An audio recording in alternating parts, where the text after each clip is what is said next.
मेरे प्यारे देशवासियों, नमस्कार। मन की बात में एक बार फिर हमें जुड़ने का अवसर मिला है। आज का ये एपिसोड मुझे भावुक करने वाला है। मुझे बहुत सी पुरानी यादों से घेर रहा है। कारण ये है कि मन की बात की हमारी इस यात्रा को 10 साल पूरे हो रहे हैं। 10 साल पहले मन की बात का प्रारंभ 3 अक्टूबर को विजयादशमी के दिन हुआ था। और ये कितना पवित्र संयोग है कि इस साल 3 अक्टूबर को जब मन की बात के 10 वर्ष पूरे होंगे, तब नवरात्रि का पहला दिन होगा। मन की बात की इस लंबी यात्रा के कई ऐसे पड़ाव हैं जिन्हें मैं कभी भूल नहीं सकता। मन की बात के करोड़ों श्रोता हमारी इस यात्रा के ऐसे साथी हैं जिनका मुझे निरंतर सहयोग मिलता रहा। देश के कोने कोने से उन्होंने जानकारियां उपलब्ध कराई। मन की बात के श्रोता ही इस कार्यक्रम के असली सूत्रधार हैं। आमतौर पर एक धारणा ऐसी घर कर गई है कि जब तक चटपटी बातें न हो, नकारात्मक बातें न हो, तब तक उसको ज्यादा तवज्जो नहीं मिलती है। लेकिन मन की बात ने साबित किया है कि देश के लोगों में पॉजिटिव जानकारी की कितनी भूख है। पॉजिटिव बातें, प्रेरणा से भर देने वाले उदाहरण, हौसला देने वाली गाथाएं लोगों को बहुत पसंद आती हैं। जैसे एक पक्षी होता है चकोर, जिसके बारे में कहा जाता है कि वो सिर्फ वर्षा की बूंद ही पीता है। मन की बात में हमने देखा कि लोग भी चकोर पक्षी की तरह देश की उपलब्धियों को, लोगों की सामूहिक उपलब्धियों को कितने गर्व से सुनते हैं। मन की बात की 10 वर्ष की यात्रा ने एक ऐसी माला तैयार की है जिसमें हर एपिसोड के साथ नई गाथाएं, नए कीर्तिमान, नए व्यक्तित्व जुड़ जाते हैं। हमारे समाज में सामूहिकता की भावना के साथ जो भी काम हो रहा हो, उन्हें मन की बात के द्वारा सम्मान मिलता है। मेरा मन भी तभी गर्व से भर जाता है जब मैं मन की बात के लिए आई चिट्ठियों को पढ़ता हूं। हमारे देश में कितने प्रतिभावान लोग हैं। उनमें देश और समाज की सेवा करने का कितना जज्बा है। वो लोगों की निस्वार्थ भाव से सेवा करने में अपना पूरा जीवन समर्पित कर देते हैं। उनके बारे में जानकर मैं ऊर्जा से भर जाता हूं। मन की बात की ये पूरी प्रक्रिया मेरे लिए ऐसी है जैसे मंदिर जाकर के ईश्वर के दर्शन करना। मन की बात की हर बात को, हर घटना को, हर चिट्ठी को मैं याद करता हूं, ऐसा लगता है कि मैं जनता जनार्दन, जो मेरे लिए ईश्वर का रूप है, मैं उनका दर्शन कर रहा हूं। साथियों, मैं आज दूरदर्शन, प्रसार भारती और ऑल इंडिया रेडियो से जुड़े सभी लोगों की भी सराहना करूंगा।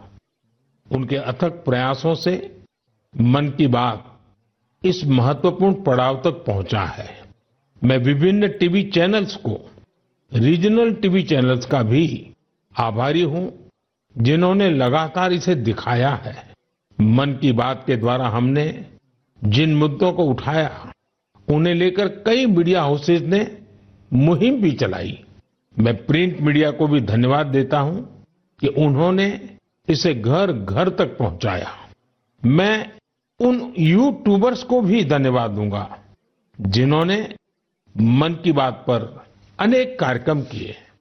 इस कार्यक्रम को देश की 22 भाषाओं के साथ 12 विदेशी भाषाओं में भी सुना जा सकता है।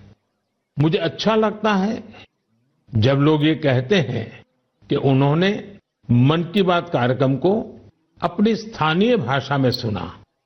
आप में से बहुत से लोगों को ये पता होगा कि मन की बात कार्यक्रम पर आधारित एक क्विज कंपटीशन भी चल रहा है, जिसमें कोई भी व्यक्ति हिस्सा ले सकता है। mygov.in पर जाकर आप इस कंपटीशन में हिस्सा ले सकते हैं और इनाम भी जीत सकते हैं। आज इस महत्वपूर्ण पड़ाव पर मैं एक बार फिर आप सबसे आशीर्वाद मांगता हूं। पवित्र मन और पूर्ण समर्पण भाव से मैं इसी तरह भारत के लोगों की महानता के गीत गाता रहूं। देश की सामूहिक शक्ति को हम सब इसी तरह सेलिब्रेट करते रहें, यही मेरी ईश्वर से प्रार्थना है, जनता जनार्दन से प्रार्थना है। मेरे प्यारे देशवासियों, पिछले कुछ सप्ताह से देश के अलग अलग हिस्सों में जबरदस्त बारिश हो रही है। बारिश का ये मौसम हमें याद दिलाता है कि जल संरक्षण कितना जरूरी है, पानी बचाना कितना जरूरी है। बारिश के दिनों में बचाया गया पानी जल संकट के महीनों में बहुत मदद करता है और यही कैच द रेन जैसे अभियानों की भावना है। मुझे खुशी है कि पानी के संरक्षण को लेकर कई लोग नई पहल कर रहे हैं। ऐसा ही एक प्रयास उत्तर प्रदेश के झांसी में देखने को मिला है। आप जानते ही हैं कि झांसी बुंदेलखंड में है, जिसकी पहचान पानी की किल्लत से जुड़ी हुई है। यहां झांसी में कुछ महिलाओं ने गुरारी नदी को नया जीवन दिया है। ये महिलाएं सेल्फ हेल्प ग्रुप से जुड़ी हैं और उन्होंने जल सहेली बनकर इस अभियान का नेतृत्व किया है। इन महिलाओं ने मृतप्राय हो चुकी गुरारी नदी को जिस तरह से बचाया है, उसकी किसी ने कल्पना भी नहीं की होगी। इन जल सहेलियों ने बोरियों में बालू भरकर चेकडैम तैयार किया, बारिश का पानी बर्बाद होने से रोका और नदी को पानी से लबालब कर दिया। इन महिलाओं ने सैकड़ों जलाशयों के निर्माण और उनके रिवाइवल में भी बढ़ चढ़कर हाथ बटाया है। इससे इस क्षेत्र के लोगों की पानी की समस्या तो दूर हुई ही है, उनके चेहरों पर खुशियां भी लौट आई हैं। साथियों, कहीं नारी शक्ति जल शक्ति को बढ़ाती है, तो कहीं जल शक्ति भी नारी शक्ति को मजबूत करती है।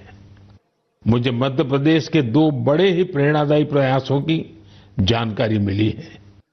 यहां डिंडोरी के रायपुरा गांव में एक बड़े तालाब के निर्माण से भूजल स्तर काफी बढ़ गया है।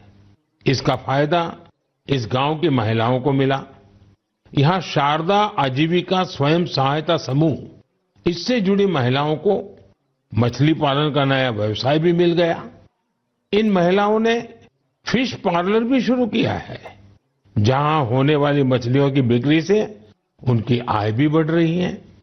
मध्य प्रदेश के छतरपुर में भी महिलाओं का प्रयास बहुत सराहनीय है।